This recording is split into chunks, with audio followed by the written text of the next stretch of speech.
സങ്കീർത്തനം 24 അധ്യായം. മഹത്വത്തിൻ്റെ രാജാവ് എഴുന്നള്ളുന്നു. ഭൂമിയും അതിലെ സമസ്ത വസ്തുക്കളും ഭൂതലവും അതിലെ നിവാസികളും കർത്താവിൻ്റേതാണ്. സമുദ്രങ്ങൾക്ക് മുകളിൽ അതിൻ്റെ അടിസ്ഥാനമുറപ്പിച്ചതും നദിക്ക് മുകളിൽ അതിനെ സ്ഥാപിച്ചതും അവിടുന്നാണ്. കർത്താവിൻ്റെ മലയിൽ ആര് കയറും? അവിടുത്തെ വിശുദ്ധ സ്ഥലത്ത് ആര് നിൽക്കും? കളങ്കമറ്റ കൈകളും നിർമ്മലമായ ഹൃദയവും ഉള്ളവൻ, മിഥ്യയുടെ മേൽ മനസ്സ് പതിക്കാത്തവനും കള്ളസത്യം ചെയ്യാത്തവനും തന്നെ.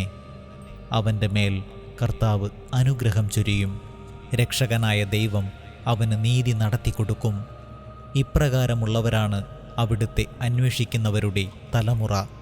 അവരാണ് യാക്കോബിൻ്റെ ദൈവത്തെ തേടുന്നത്.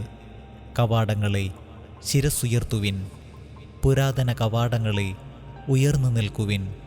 മഹത്വത്തിൻ്റെ രാജാവ് പ്രവേശിക്കട്ടെ. ആരാണ് ഈ മഹത്വത്തിൻ്റെ രാജാവ്? പ്രബലനും ശക്തനുമായ കർത്താവ്, യുദ്ധവീരനായ കർത്താവ് തന്നെ. കവാടങ്ങളെ ശിരസ്സുയർത്തുവിൻ, പുരാതന കവാടങ്ങളെ ഉയർന്നു നിൽക്കുവിൻ.